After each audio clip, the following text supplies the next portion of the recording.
شان شان قلندری تو بڑا غریب نواز خواجہ تو بڑا غریب نواز. اعوذ باللہ من الشیطان الرجیم. بسم اللہ الرحمن الرحیم. نحمدہ ونصلی علی رسولہ الکریم. معزز ناظرین و سامعین اکرام، السلام علیکم ورحمۃ اللہ تعالی وبرکاتہ. رجب کا مہینہ، خواجہ صاحب کا تذکرہ، اولیاء اکرام کی نوازشات اور عنایات اور ان کے کردار کی وہ روشنیاں جو 400 بکھری ہوئی ہیں، اس میں ایک مہرتابہ نظر آتا ہے، ایک منور چہرہ نظر آتا ہے. یہ چہرہ ہے خواجہ معین الدین چشتی اجمیری رحمۃ اللہ تعالی علیہ کا. خواجہ صاحب کی ذات گرامی سے کون واقف نہیں، لیکن اپنے ان بہن بھائیوں کے لیے کہ جو اس پروگرام کو دیکھ رہے ہیں، بہت ہی مختصر سا تعارف ایک بار پھر کرائے دیتا ہوں، گو کہ میں اس قابل نہیں کہ نسبت خاک را با عالم پاک کہ ان کی ذات کے حوالے سے کچھ بات کر سکوں، لیکن صرف آگہی کے لیے. حضرت خواجہ معین الدین چشتی رحمۃ اللہ تعالی علیہ سنجر، جیسے کہ سنجری ان کے نام کا حصہ ہے، اس علاقے سے تعلق. ابتدائی عمر میں ہی آپ نے قرآن کریم حفظ کر لیا. جو بنیادی کتابیں ہیں، ان کتابوں میں آپ نے فقہ اور تفسیر میں تفاسیر، اور اس سے ہٹ کر جو فتاوی کے بنیادی مبادیات ہیں، سب کچھ آپ نے ظاہری علوم کے اعتبار سے سیکھا، اور باقاعدہ اب فارغ التحصیل عالم کی حیثیت سے لوگوں کی رہنمائی فرماتے تھے. حضرت خواجہ معین الدین چشتی رحمۃ اللہ تعالی علیہ کی ذات گرامی دنیا کے ہر حصے میں پہچانی جاتی ہے. یہ وہ دور ہے ہندوستان کا جس میں ہندوستان کفر و الحاد کے ساتھ زندگی بسر کر رہا ہے. آپ دنیا کے مختلف حصوں سے ہوتے ہوئے 40 درویشوں کے ساتھ دہلی میں وارد ہوتے ہیں، اور پھر دہلی کے بعد اجمیر تشریف لے جاتے ہیں. اور پھر وہ معاملہ ہوتا ہے کہ جہاں کلمہ اعلاء حق کے لیے حضرت خواجہ معین الدین چشتی رحمۃ اللہ تعالی علیہ اللہ کی رضا اور نبی کریم صلی اللہ علیہ وسلم کی عنایت کے ساتھ دین کے فروغ کے لیے کام کرتے ہیں. یہ تو بات ایک ضمناً یا صرف ایک مجموعی تاثر کے اعتبار سے تھی، لیکن اب یہ دیکھنا ہے کہ حضرت خواجہ معین الدین چشتی رحمۃ اللہ تعالی علیہ نے کس طرح سے لوگوں کی تربیت کی، اور کس طرح سے آپ پہچانے جاتے ہیں. آپ کی جو کتب ہیں، آپ نے اپنی تحریروں میں خاص طور پر فقہ پر، حدیث پر اور روحانی جو تعلق ہے اس پر بہت کچھ لکھا، اور سیکھنے والوں نے بہت کچھ سیکھا. یہی وجہ ہے کہ کہا جاتا ہے کہ حضرت خواجہ معین الدین چشتی رحمۃ اللہ تعالی علیہ کی ذات، چونکہ آپ خود سید ہیں، تو یہ سید گھرانے کی ایک شان ہے. اسی لیے اہل بیت کی محبت، سبحان اللہ، کس طرح آپ کی ذات سے نمایاں ہوتی ہے اور کیسے پہچانی جاتی ہے. شاہ حسین، بادشاہ ہست حسین، دینست حسین، دین پناہ سردار، دست در دست یزید، حقا کے بنا لا الہ ہست حسین. کس خوبصورت انداز میں آپ نے کلمہ طیبہ کی تشریح حضرت امام عالی مقام اہل بیت اور پورے کردار جو اہل بیت کا ہے اس حوالے سے کی. اس کے ساتھ ساتھ ہم یہ دیکھتے ہیں کہ حضرت شیخ خواجہ معین الدین چشتی رحمۃ اللہ تعالی علیہ کی ذات گرامی میں سلوک بھی ہے، تصوف کی منازل بھی ہیں. وہ جو خدا رسیدہ لوگ ہیں، وہ جو طالبان عشق و محبت ہیں، وہ جو بہت کچھ سیکھنا چاہتے ہیں، وہ آپ کی بارگاہ میں آتے ہیں اور بہت کچھ سیکھ کر جاتے ہیں. اسی لیے جب آج ہم ایک عشاق کا جم غفیر دیکھتے ہیں اجمیر میں، اور اجمیر میں ہر رنگ، ہر نسل، ہر زبان اور ہر عقیدہ و ملت کے لوگوں کو ہم دیکھتے ہیں، تو ہم یہ کہتے ہیں کہ واقعی اولیاء کی شان کو اللہ تبارک و تعالی نے زمین پر کس خوبصورت انداز سے دکھلایا کہ وہ اپنے دوستوں کو دنیاوی رخصت کے باوجود بھی، دنیا سے جانے کے بعد بھی کس طرح سے ان کی شان کو ظاہر کرتا ہے۔ اور یہی وہ اجمیر ہے کہ جس کی گرد و نواح میں کرامات ہیں۔ انا ساگر ہو، آپ کے ہاتھ کے اشارے سے اللہ تعالیٰ کی تائید کے ساتھ پتھر کا ہوا میں معلق ہونا کسے نہیں معلوم، انا ساگر کے پانی کا ایک کوزے میں آ جانا کسے نہیں معلوم، کنکریوں سے کلمہ طیبہ کی صدا کا بلند ہونا، لا الہ الا اللہ محمد رسول اللہ، کسے نہیں معلوم۔ اور پھر وہ ایمان کی روشنی جس نے دلوں کو منور کر دیا، اور لاکھوں لوگ جو مشرکین تھے انہوں نے اپنے عقیدے سے توبہ کر کے آپ کے دست حق پرست پر بیعت کر لی، کسے نہیں معلوم۔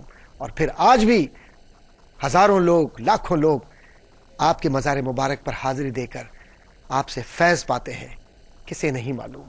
اور کون نہیں جانتا کہ اکبر پا پیادہ آگرے سے لے کر اجمیر تک صرف عقیدت اور محبت میں جاتا ہے، یہ کون نہیں جانتا کہ اس کے گھر میں خوشیوں کے جو پھول کھلے ہیں وہ خواجہ معین الدین چشتی رحمۃ اللہ تعالی علیہ کی دعاؤں کا اثر ہے۔ اور پھر یہ بھی تو سب جانتے ہیں کہ مغل بادشاہ گزرنے والے گزر گئے، لیکن جن کی تاریخ محفوظ ہے ان کے ناموں کی سبات میں خواجہ معین الدین چشتی رحمۃ اللہ تعالی علیہ کی دعائیں ہیں۔ اور یہ سب اللہ تبارک و تعالی جس ولی کو چاہے جس طرح چاہے عطا فرماتا ہے، کیونکہ حضرت خواجہ معین الدین چشتی رحمۃ اللہ تعالی علیہ فرماتے ہیں کہ ولی کرامت نہ دکھلا سکتا ہے نہ دعویٰ کر سکتا ہے، اور کرامت دکھلانا یا اس کا دعویٰ کرنا بہت معمولی سی بات ہے۔ جب ولی اللہ کا دوست بن گیا تو اللہ جس طرح چاہے اس کو زمین پر عزت بخشے اور جانے کے بعد بھی اس کو عزت عطا فرمائے۔ بے شک خواجہ معین الدین چشتی رحمۃ اللہ تعالی علیہ کا رجب کی 6 تاریخ کا یہ عرس، جس کے معنی خوشی کے ہوتے ہیں، اور اولیاء نے جو اس کی تشریح کی ہے وہ یہ کہ الدنیا سجن، دنیا تو ایک قید خانہ ہے، اور جب ولی اس قید خانے سے رہا ہوتا ہے تو اس کی رہائی کے ساتھ ایک خوشی منائی جاتی ہے، ایک عجیب سی بات۔ اور اسی میں سب جانتے ہیں کہ حضرت خواجہ معین الدین چشتی کا جو سلسلہ ہے، سلسلہ چشتیہ، اس کی محفل سما اور اس میں حمد و نعت اور تاجدار مدینہ صلی اللہ علیہ وسلم سے، حضرت مولا علی رضی اللہ تعالیٰ عنہ سے، اہل بیت سے، اولیاء اکرام سے محبت اور نسبت کا جو اظہار ہے، اور جو مقامی لوگوں کے لیے جس زبان کے ساتھ قوالی نے لوگوں کی خدمت کی ہے اور دین کی طرف جس طرح سے لوگوں کو راغب کیا ہے، ہزاروں لوگ اللہ کی حمد و ثنا سن کر مسلمان ہوئے۔ یہ بھی سلسلہ چشتیہ کا ایک فیض ہے اور خوبصورت انداز ہے۔ پھر اس سے بڑھ کر ہم یہ بھی تو دیکھتے ہیں کہ حضرت خواجہ معین الدین چشتی رحمۃ اللہ تعالی علیہ کی ذات، اور پھر ان کے مرشد کامل حضرت عثمان ہارونی رحمۃ اللہ تعالی علیہ کی ذات منبع خلائق ہے، دنیا ان کے پاس آ رہی ہے۔ اور پھر ان کے سپوت خواجہ معین الدین چشتی رحمۃ اللہ علیہ کے بختیار کاکی رحمۃ اللہ تعالی علیہ، حضرت بابا فرید الدین گنج شکر رحمۃ اللہ تعالی علیہ، حضرت نظام الدین اولیاء رحمۃ اللہ تعالی علیہ، یہ سارے جتنے بھی اولیاء کرام بزرگان دین جو سلسلہ چشت کے نظر آتے ہیں، ان کو اللہ تبارک و تعالی نے کیسے نوازا۔ آئیے ہم اس بات کو دیکھیں کہ دین کیسے مستحکم ہوتا ہے کرامت کے ذریعے۔ ایک معروف کتاب جو کہ درس نظامی میں پڑھائی جاتی ہے اور بہت ہی بنیادی کتاب ہے علم العقائد کی، جو اہل سنت والجماعت کے مکتبہ فکر کے اندر بہت ہی معتبر کتاب، اور اس کتاب کو دیگر مکاتب فکر بھی ہمیشہ حوالے کے طور پر استعمال کرتے ہیں۔ اس کتاب کا نام ہے شرح عقائد نصفی، امام نصفی رحمۃ اللہ تعالی علیہ کی کتاب ہے۔ اس میں ایک جملہ ہے، وہ میں آپ کی نظر کروں گا، اس سے کرامات اولیاء کی تائید اور اس سے کرامات اولیاء کی بات سمجھ میں آئے گی۔ وَكَرَامَاتُ الْأَوْلِيَاءِ حَقٌّ، اولیاء کرام کی کرامات حق ہے، یعنی یہ ان کی حقیقت موجود ہے، یہ اپنی جگہ پر اس کا وجود ہے اور اس پر یقین رکھنا ہے۔ اب کرامات کیا ہے؟ کرامت کے معنی یہ ہوتے ہیں کہ جو جس شے کو آپ بقول حضرت خواجہ معین الدین چشتی رحمۃ اللہ تعالی علیہ سمجھ نہ پائیں اور یہ کہیں کیسے ہو گیا. یہی کرامت ہے. شعور اور عقل، فراست، دانائی اور نہ جانے کون کون سے علوم، دنیا بھر کے سارے علوم اکٹھے کر لیجئے، لیکن کسی علم میں کرامت کی تعریف نظر نہیں آتی. لیکن ولیوں کے دروازے پر کرامت کی تعریف نہیں، کرامت ہی کرامت نظر آتی ہے. جس کے لیے دعا کر دے رزق میں اللہ تعالیٰ برکت عطا فرماتا ہے، جس کے لیے دعا فرما دے علم میں عمل میں برکت عطا فرماتا ہے، اور جس کے لیے یہ کھڑے ہو کر خانہ کعبہ میں دعا کرے تو آسمان سے قبولیت کی صدا آتی ہے. اللہ اکبر. یہ اللہ کی عنایت اور اللہ کی مہربانی اور نبی کریم صلی اللہ علیہ وآلہ وسلم کی نگاہ کرم کا نتیجہ ہے کہ ایک ولی ولی بنتا ہے. اور ولایت کیسے، کس طرح، اسے ہمیں یقیناً سمجھنا چاہیے تاکہ ہم اس بات کو محسوس کریں کہ اولیاء کرام کی کرامات میں کس طرح سے بہت ساری چیزیں سامنے آتی ہیں اور پھر اس کرامات کے نتیجے میں لوگ مسلمان ہوتے ہیں. کرامات اولیاء میں حضرت خواجہ معین الدین چشتی رحمۃ اللہ تعالی علیہ کے حوالے سے ایک اور کرامت حضرت خواجہ معین الدین چشتی رحمۃ اللہ تعالی علیہ کی جو حضرت بختیار کاکی رحمۃ اللہ تعالی علیہ نے محفوظ فرمائی.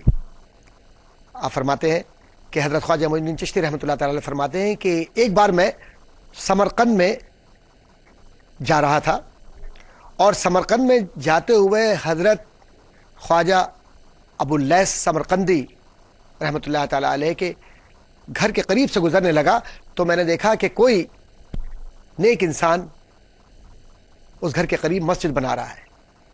اب جو مسجد بن رہی ہے وہاں ایک اور صاحب کھڑے ہوئے ہیں جو یہ پہچانے جاتے تھے کہ یہ اہل دانش اہل بینش ہے، اور بار بار یہ ضد کر رہے ہیں کہ محراب کو اس طرح رکھو، محراب کا رخ ایسے ہونا چاہیے، کعبہ اس طرف ہے. حضرت خواجہ معین الدین چشتی رحمۃ اللہ تعالی علیہ فرماتے ہیں کہ میں نے کہا کہ کعبہ اس طرف نہیں ہے، کعبہ اس طرف ہے، محراب ایسے رکھو. وہ شخص بحث کرنے لگا. حضرت خواجہ معین الدین چشتی رحمۃ اللہ تعالی علیہ فرماتے ہیں کہ میں نے اس کی گردن پر ہاتھ رکھا اور گردن پہ ہاتھ رکھ کے اس کے چہرے کو گھمایا اور میں نے کہا کہ کعبہ اس طرف نہیں ہے، اس طرف دیکھو، کعبہ یہ ہے. جیسے ہی اس کی نگاہ پڑی فوری طور پر اس نے کہا کہ بے شک آپ صحیح فرماتے ہیں، کعبہ اسی طرف ہے. غور فرمائیے معاملہ کیا ہے. معاملہ یہ ہے کہ حضرت خواجہ معین الدین چشتی رحمۃ اللہ تعالی علیہ نے کعبے کو بصیرت کی نگاہ سے دیکھا، اور جو دنیاوی لوگ ہیں انہوں نے کعبے کو ظاہر کی نگاہ سے دیکھا. تو اولیاء کی نگاہ کعبہ اور مدینہ دونوں کو پہچانتی ہے کیونکہ اس سے محبت ہے. دنیا دار چاہے کتنے ہی ذی علم ہوں، کتنے ہی لکھے پڑھے ہوں، کتنے ہی پیسے والے ہوں، کتنے ہی نامور ہوں، کتنے ہی معاشرتی ان کے پاس طاقت ہو، لیکن ان کے پاس کچھ نہیں ہوتی. اصل طاقت تو اولیاء کی دعاؤں میں ہوتی ہے. ایک اور کرامت حضرت خواجہ معین الدین چشتی رحمۃ اللہ تعالی علیہ کی بیان کی گئی ہے، اور وہ بڑی خوبصورت کرامت اس اعتبار سے کہ حضرت بختیار کاکی رحمۃ اللہ علیہ فرماتے ہیں کہ میں اس محفل میں موجود تھا. حضرت خواجہ معین الدین چشتی رحمۃ اللہ تعالی علیہ تشریف فرما تھے، خواجہ اوجد کرمانی رحمۃ اللہ تعالی علیہ وہاں موجود تھے. اچانک حضرت خواجہ معین الدین چشتی رحمۃ اللہ تعالی علیہ کی نگاہ ایک 12 سالہ بچے پر پڑتی ہے. وہ بچہ پیالہ لے کر جا رہا ہے.